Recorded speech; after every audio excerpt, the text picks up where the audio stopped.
Hey guys, it's Will here from Will's Fifth Quarter Special, giving you a special Facebook Live as we'll be talking preview for the White Sox and the Chicago Cubs, both the baseball teams, North Side and the South Side, in the beautiful city of Chicago, Illinois, as the MLB draft just starts in exactly 1 hour from now.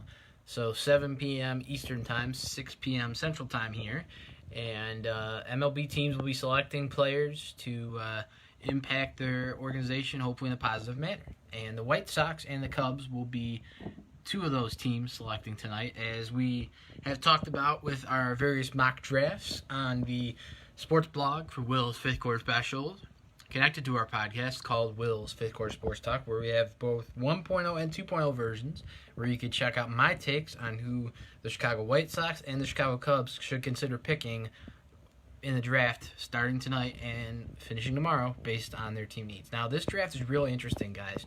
Over the years, many years, in the history of the MLB drafts, in the history of Major League Baseball as a whole, the draft was always multiple rounds, 40 rounds or more than 40 rounds, and then it came to 40 rounds for many years. And now, for the first time in MLB draft history, it'll be the shortest amount of rounds ever in a June draft in the history of the MLB. 5 rounds. So that starts tonight.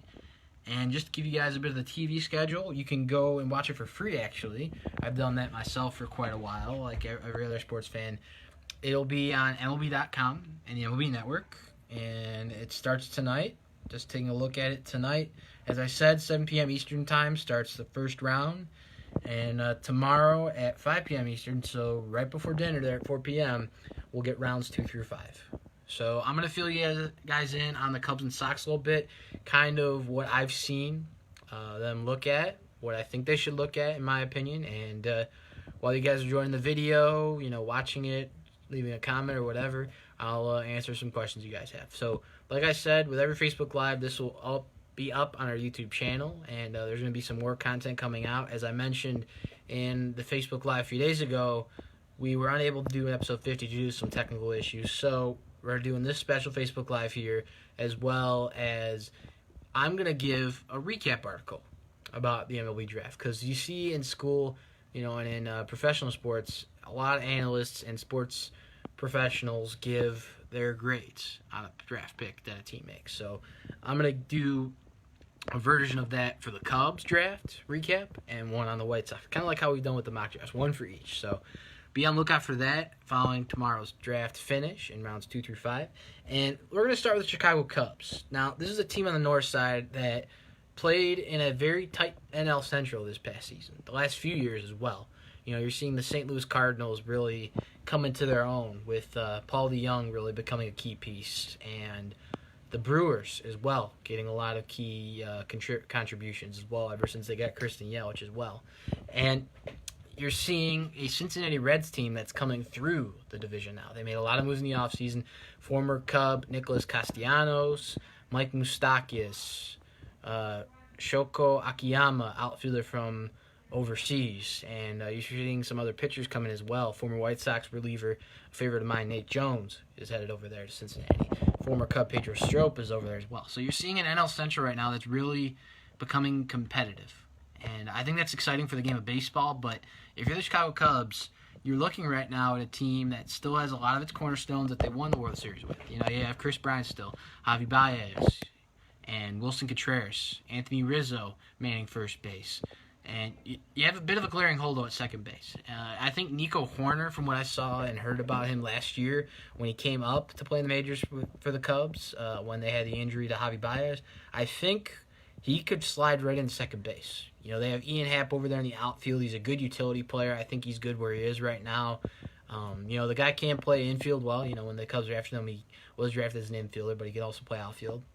That's why he's utility, obviously. But I think the team's good where it is. But what I think, and you could look at our mock drafts for the Chicago Cubs, 1.0 and 2.0, and I had them getting some pitching. That's one thing even David Kaplan, credit to him for saying this, one of the well-known Chicago sports fans that's a big Cub fan as well, talked a lot about how Theo Epstein, leading the Cubs there as president, talked about how they need to develop pitching better. You're seeing an aging rotation. Yes, they have Kyle Hendricks under extension, but he's getting close to 30. You have John Lester and the engine towards the end of his career. You have Darvish locked up. You got, yes, Jose Quintana, but you want to continue to build that stability for pitching. Teams like, I think the Atlanta Braves is a good example. Kind of looking at what they have. They didn't get to win the World Series like the Cubs did, of course, but the way they developed their pitching, they got a lot of good prospects, high-end level ones like Kyle Wright. Remember they took a number of years ago. Max Fried, Mike Soroka, Sean Newcomb. They have a lot of pieces, but you want to keep adding to that, based on, a good right-hander with maybe high velocity or someone that's got really good command or maybe one that's different in a way that has really good control. You want to find different elements. And I think the Cubs, Albert Alzolay was pretty good from what I saw when he came up to the team. But I think they really need some pitching. So I'm going to kind of go through some of the picks I think they would be smart to make, and just to kind of go over the spots the teams are picking in as well. So the White Sox, as we mentioned, are going to be in the draft with the Cubs tonight. Every team's picking, obviously. That's an answer to an obvious question. But the Cubs will pick at 16th overall. The White Sox are at 11, so the Cubs and Sox are pretty close in the draft here. Just 5-spot difference. So round 1 tonight, Cubs will be picking at 16. Tomorrow, the Cubs start round 2 at pick 53. Round 3 at pick 88. Round 4, the Cubs pick at 117. And to finish round 5, the Cubs pick at 147. So those are the picks for Chicago Cubs. I have them, I'm just kind of looking at both the mock drafts here. 1.0 is a bit similar in a way to the 2.0. And there's a lot of excitement in this draft. It's probably good for both Chicago teams here. Something I'd say about the Cubs is they just need pitching. This is probably one of the heaviest depth-wise of pitching we've seen in a number of years in these drafts. Just the quality of pitchers that'll be available, both high school, college pitchers as well. So the Cubs will have a lot of really good elements available. And a pitcher that I had them getting in our mock draft 1.0 for Will's Fifth Quarter Sports Talk at willsfifthquarterspecials.com is Mick Abel. He's a high school pitcher. So he's out of Jesuit High School in Oregon and looks like a really interesting pitcher. And if you take a look at the mock draft, I did post a few videos for some of these key players on the Cubs mock drafts that have been done 1.0 and 2.0 and the White Sox ones as well. So just looking at his playing ability, he's got a good 6'5" height, and you see a lot of tall pitchers in the game today. In what the Mets have, Noah Syndergaard, for example, and a lot of other pitchers in the league today. There's different heights, of course. Everyone has their own height. But if you see a tall pitcher, they can really have good physicality, good command, and they really use that size to the best of their ability. And Mick Abel is a good prospect, I think, for the Cubs. Like we talked about, they do have a lot of guys locked into contracts long-term right now in their rotation. John Lester is near the end of a contract with the Cubs, and, they have Darvish for, I believe, 3 or 4 years at this point. It should be 3 because this is year 2 currently whenever we do see baseball. So they have Kyle Hendricks on extension. They have Jose Quintana for another year or 2. But you want to keep adding. They do have some pieces in that farm system, but they need to keep adding to it. It's very important, especially when you bring up already guys like Nico Horn last year. They brought up some other prospects. You got to keep adding to that farm system. So I think that would be a good safe pick for the Cubs. I have heard a lot of rumors that they're going to get Garrett Mitchell, I believe. They're considering him out of UCLA. So college outfielders.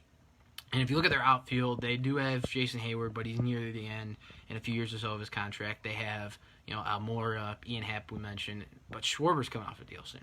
A lot of these guys are going to be coming off deals soon, headed into free agency, depending on the Cubs can lock them up.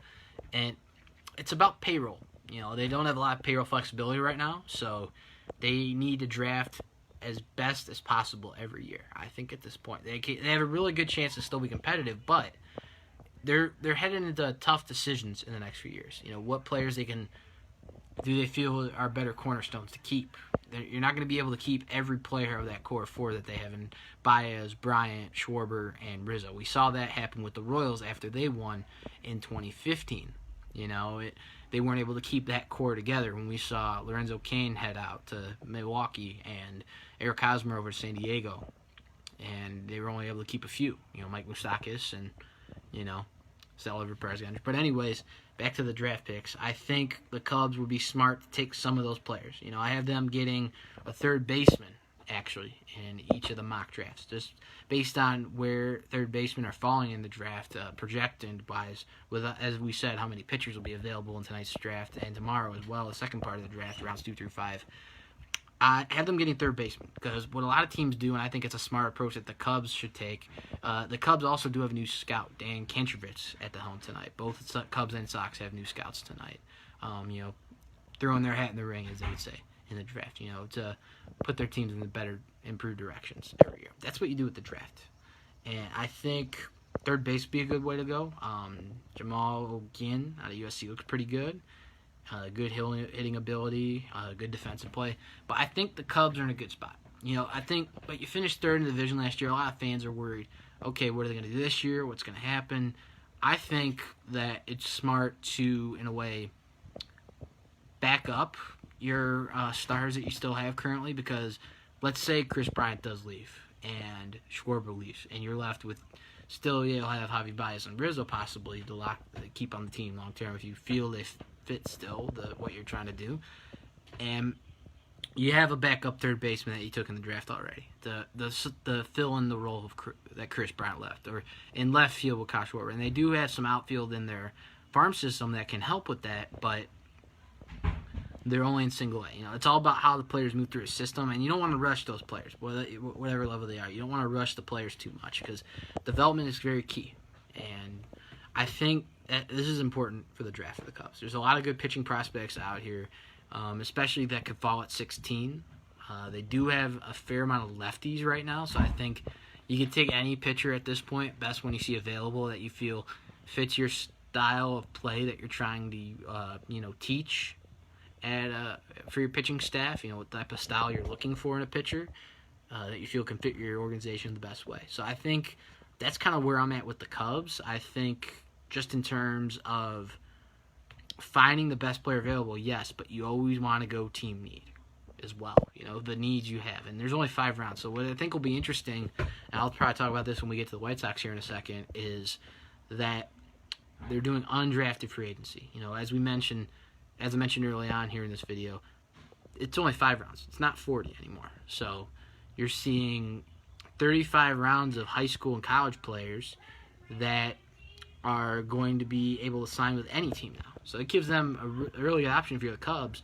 You can, let's say you get a few outfielders in the first few rounds in the third baseman, and you get at least 2 pitchers in the 5 rounds that you really wanted to hit on your draft board. Then let's say you can do what they do in the NFL draft here in Major Leagues style draft this year now. You can go and get a lot of those undrafted players so they can add to that pitching depth they need to improve and develop for the future. You can get that second baseman.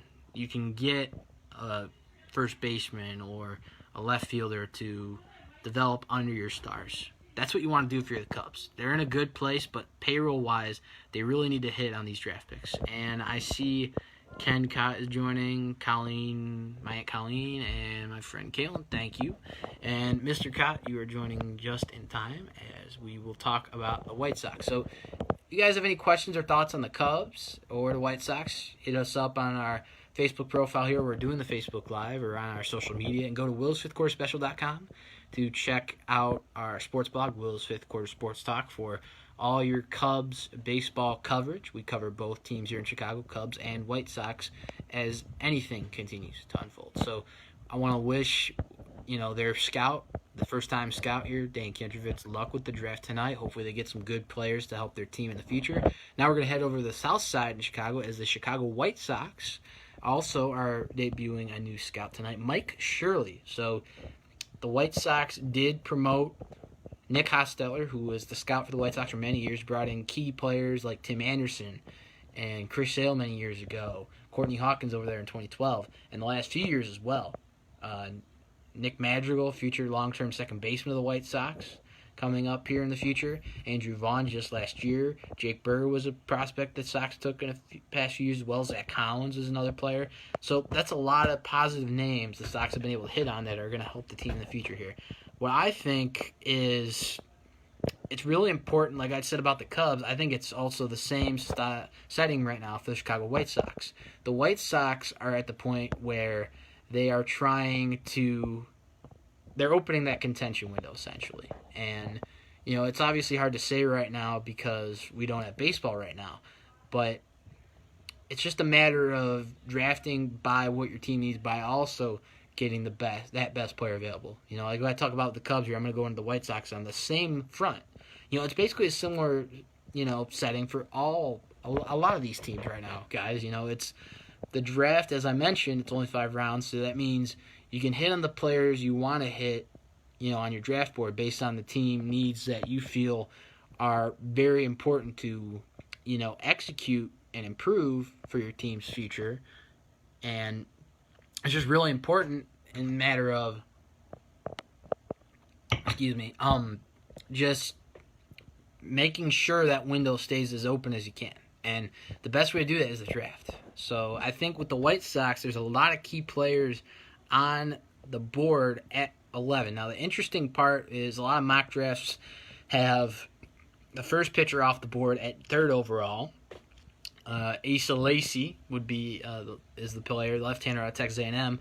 And Max Myers, another name to watch, right there in the top 11, top 15, might slip to the Cubs possibly. It's what I always say on the show. I'm going to say it again, expect the unexpected. Goes with anything with sports, I'd say, pretty much, especially the draft, because you never know what's going to happen. We can't see into the team's draft boards, what they have scouted. We have to wait and find out. And I think that's the exciting part as well for the White Sox, because they're at a place right now where they have a lot of good young players already up at the Major League club, locked up long-term to contracts smartly by Rick Hahn this past offseason as well. So I'm going to touch on that briefly. So they locked up. They have Yoan Moncada on a long-term deal. Tim Anderson's going to probably be with the team long-term. He is under contract through 2024, but the way he's playing, he's shown the White Sox that he's a long-term piece at shortstop for probably the next decade or so with these guys, to stick with this core. And that's what you want to do in the White Sox case. They have a very low payroll, because when you rebuild, you're bringing that payroll down when you're trading all these stars, getting prospects, letting them develop. And you're able to hand out good long-term contracts to players like Eloy Jimenez and Luis Robert, future center fielder there for the White Sox, and bringing really good veterans. And I thought Rick Hahn was very smart at his approach to bringing these veteran free agents. I think it was very interesting they brought in a catcher too. I think that's one that puzzled a lot of Sox fans at first, because bringing in Yasmani Grandal, he's a great player, good switch hitter, could DH, can play first, yes. But you have Jose Abreu, who you just gave a 3-year deal to stay in Chicago. You have Andrew Vaughn developing. You have Zach Collins, who had a pretty good stint with the Sox in his Major League start last year. James McCann as well. And the pitching staff, too, is in really good shape. But what the White Sox need, and I see Ken Cott is talking about, we have a comment from a viewer right now named Ken Cott on saying pitching. So that's actually what I was going to head to right now. Based on team needs, the White Sox are really in need of left-handed pitching. Now, yes, they do have Dallas Keuchel, for example, signed to a few years with the team, a good veteran piece. They brought back a White Sox player. A lot of people that watch baseball know this. For those of you that are watching that don't know this, they brought back a player that they traded and brought back 3 different times, and that's Gio Gonzalez, left-handed pitcher. So they brought him back to the team that drafted him many years ago, and they have left-handed pitchers. Carlos Rodon, I personally don't see as a long-term fit for this team right now. Yes, he's injured, but you see it with a lot of players. The more injury history they have, it's kind of uncertain, but, in terms of how they can fit into that rotation. When you have players like, yes, Michael Kopech's hurt, but that have longer-term value at this point, where your team is in opening this contention window. Carlos Rodon is a pretty good pitcher, but he has shown to be very inconsistent in certain game situations. And you want to find consistency in your pitching. So just going to the draft board and what I'm seeing but for the White Sox, I can see them going a number of ways, because a lot of analysts can tell you, and you could predict anything in this game. Any prediction could be the same. It could happen that way. It could not happen that way. That's what, like I said, you have to be prepared for the unexpected. And in the White Sox case, there's a pitcher that I'm very interested in at round 1, and I had them getting in our mock draft 1.0 for the White Sox here on the sports blog Will's Fifth Quarter Sports Talk. Reed Detmers is a really interesting pitcher to me. I think he fits the profile right there that I was just talking about the White Sox, left-handed pitching. Because if you look at the farm system right now, and you could you find any farm system, rankings, prospect levels on MLB.com. Go to any team that you follow, and you can find it out for every team. The White Sox only have one left-handed pitcher in their farm system currently that is not up with the Major League Club, and it is Connor Pilkington. And he was drafted a few years ago by the White Sox. Good pick and pretty good size from what I've seen as well, according to the scouting reports. But I feel Louisville southpaw Reed Detmers is a good player. And you hear Louisville right there, Sox fans. We've taken a lot of good prospects from Louisville over the last few years. One that's definitely comes to mind is Zach Birdie as well. And just a lot of pitchers, our strong pitchers, come through Louisville baseball program. And I think I like Detmers not just because he's a lefty, but just kind of looking at the scouting reports here. And like I said, this is right on I'm reading this right from our sports blog, Will's Fifth Quarter Sports Talk. Detmers is said to have good control during his college career over at Louisville, and he brings a good curveball and fastball. So you want to have good, different types of pitches to work with. And you see with a lot of pitchers, especially college ones, they go, it depends on the player how they start through the minor league system, and how they move through the Major League Club. I think this prospect would be a very good fit for the White Sox because you have Dallas Keuchel, Gio Gonzalez, possibility of Ronaldo staying in the rotation or being a bullpen depending on when Kopech comes back and what they do with Rodon at this point. But that leaves the option to Detmers not to feel too much pressure to come up. You can give him time to develop through the system, progress on his own terms, and when the Sox are contending, he could be a helpful piece in long term with a rotation that will be featuring probably for the next decade or so that Sox fans to be excited about. Michael Kopech, Dylan Cease, and Lucas Giolito. I believe that's the core three of those 5 rotation spots for the Chicago White Sox. So that's who I have them getting. Another name, and it's in one of my mock drafts here, I had a left-handed pitcher falling to the White Sox. Now, it's a pitcher today that they're talking about. If you guys have seen MLB Network, go check this out. They're talking about a left-handed pitcher from one of the other college teams named Garrett Crochet. And that's a really interesting name, Tennessee Volunteer. He's got good size as well, but a lot of people believe he could be in the bullpen. It's almost what they thought about Michael Kopech's scouting report. Maybe because he's a power pitcher, throws for higher mileage than the 100 miles per hour mark, that maybe he's more fit for the bullpen. I think that's the interesting part about pitchers when you take them. You want to find one, like I was saying about the Cubs with the outfield prospects that they're in the talks about and the draft rumors. You want to take a player that fits your team the best way possible based on not just what you want to fill in that role for your organization in that spot, and the Major League Club, when they develop to that point. But you want to get a player that fits your style, your team's style. And I think that the left-handed pitchers in this draft look pretty good. There's an interesting one as well that's being compared to Clayton Kershaw, a high school pitcher that I had in our 2.0 mock draft to come out just a few days ago or so, named Dax Fulton. Full name Daxton Fulton, left-handed pitcher out of Mustang High School, Oklahoma. This is a very interesting pitcher compared to Clayton Kershaw. He's a possible two-way player as well. And that's a really interesting thing for the White Sox. A 6'6" size pitcher, good command on the mound, can also hit the ball very well. Had some pretty good hitting for average stats as well in high school, according to scouts. And Don Cooper should be excited right now, guys, if you're the White Sox pitching coach right now. You got a lot of good prospects up at the Major League Club. You can add even more to this team by how strong the pitching is in this draft. And you can get strong hitters. They brought in a lot of offense through the minors up to the Major League Club. I think you should add to the pitching, but also continue to add where your team needs the best fit possible. And I think a name that'll be interesting, and a lot of people have said this about the White Sox, guys. They are at the point right now where, like I just said, they have a lot of prospects that'll be up long-term with the team under long-term contracts, low payroll, which really helps the team in the future to keep under contract the core that they want to keep with this team long-term in this contention window that's beginning to open. And Ed Howard is a name. It's a hometown player from Mount Carmel High School, right from near our town here in Linwood, Illinois. He's a name of a player that both teams, Cubs and Sox, could consider right now at this point. He's a really good shortstop prospect, brings impressive defensive play, good contact hitting, Really good player. And another thing a lot of Sox fans will like about this, he was mentored by Tim Anderson. So this is a player you could bring in while you try and keep Tim Anderson here long term in Chicago. Can, depending on how well he plays. And stories should be out that a lot of these Sox players play hard. The Sox bring good character individuals that could be in leadership roles and be good core pieces the way they're fitting together so far at this infield.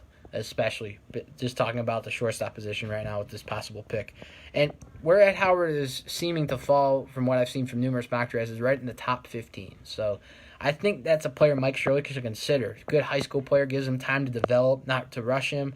And he can, go into whatever spot the White Sox need him to in the infield. He can be, if Tim Anderson is here for the next decade, hypothetically be a good backup, a defensive spot, or depth role, utility player, whatever you need.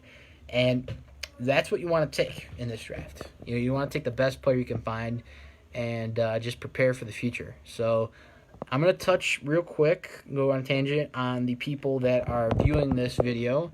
Caitlin Palakaitis, Colleen Whitting, Ken Cott, and Zach Wilson is watching. So we have a few people watching. Why don't we try and add one on camera? I've never tried this before, so we're going to give it a shot. So we're going to see if Zach Wilson will respond, and we could talk about what he thinks about the draft a little bit. We're going to try and add one of our viewers.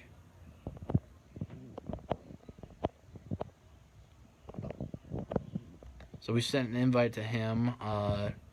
We'll see if he gets it. So just kind of give me your thoughts, guys, in the comment section after this video, what you guys are thinking about this draft. It's going to be really interesting. I think we're going to obviously see pitching is the big, heavy part of this draft. And if you look at it right now, a lot of catchers in the last few years were very, it was very catcher-heavy. Two-way players. We saw a few years ago. That's the trend that I believe players like Shohei Ohtani have started that make the game really interesting at this point. A player that can hit and also pitch. So I think that's something we could see. There's some catchers that are projected to go to the White Sox in mock drafts. Named Tyler Soderstrom could play third base and catch, and just some other college players projected to go to the White Sox. But I think they could easily go the high school route. We have heard that before, but we don't know what's going to happen here in the next 10, 20, 30 minutes or so. It's kind of open. Sky is the limit at this point for what can happen in this draft. So I really think in terms of, player need, team needs, that's what you got to do if you're both the White Sox and the Cubs. And I would love to see, doesn't matter which Chicago team, I think it would be really exciting to see Ed Howard go to one of these Chicago teams, the Cubs or the White Sox. That would be exciting for the city of Chicago. And you look at his story a little bit. He played for Jackie Robinson West, one of the teams here in Chicago that went really far in the Little League World Series back in the early 2010s. So that's another name to look at. And I'm going to kind of look at the mock drafts a little more. So as I mentioned, for those of you that joined the video late here or just watching the latter part, the times, according to TV schedule, it's available on ESPN and the MLB Network to watch the Major League Baseball draft. It's also free streaming for those of you that don't have access to ESPN or the MLB Network or the ESPN app. It will be available on MLB.com. So those are various outlets that you can watch the spots. Okay, so we do have another comment from Ken Cott. Catchers move on to other positions. Catchers are okay too. Yes, I definitely agree about the catchers. It's going to be interesting because a lot of them seem to be more in the mid rounds this draft, where the projections are going. First round being more your infield type, few outfielders here and there, but majority pitching. We're seeing a lot of good left-handers too in this draft. Because we don't see a lot of lefties sometimes get, veteran players are drafted. You see a majority right-handed players. But left-handed pitchers are very valuable in the game of baseball. So we have a little bit of a debate going on here between a few of our viewers here. So Zach Wilson is going for the Cubs. And Ken Cott, being a Sox fan, he says no, pitching. And they're kind of in a little debate here. So it's definitely, I think that's the beauty of the sport is and that's what we do on this show, sharing your opinions. So I want to say this as well. Major League Baseball is going through a point where they're trying to, agree on different things. So we'll keep you guys up to date on what's going on with Major League Baseball in terms of the way where they can bring back baseball. We don't know for sure, but we'll keep you posted here at Will's Fifth Quarter Special. And just a awareness mention, as we always do with every episode during this global pandemic of COVID-19. I hope each of you is staying safe. Your families are all doing well also. Your loved ones that are staying safe and healthy. Because you're part of our family here at Will's Fifth Quarter Special. And you guys matter to us. You matter to me as well. I started this show for that reason. So we want to thank all healthcare workers, nurses, doctors, whoever you are, people working in the stores, doing everything that's possible to keep us safe, healthy, but also living life the best way we can in a safe and orderly manner. Keep social distancing 6 feet apart. Use the Zoom stuff. Stay in touch with your families. Be with your families if you're home, friends, loved ones when you can. We're all in this together here at Will's Fifth Quarter Special, as well as everywhere else around the world and in our country today. We're here for you. Myself included here, we at Will's Fifth Quarter Special want to make sure we're keeping everything going. COVID-19 doesn't stop us, so just on a side note there, stay safe during COVID-19. Thank you to all those that are doing the best they can to keep all of us safe and make life as normal and possible as it can be at this point. This is a very unexplainable time. It's a scary time, so we at Will's Fifth Quarter Special want to thank those that are putting their lives on the line to keep us safe and healthy, and stay the course, guys, through COVID-19 here with this pandemic. Just stay safe, follow the protocols, wear your mask when you need to.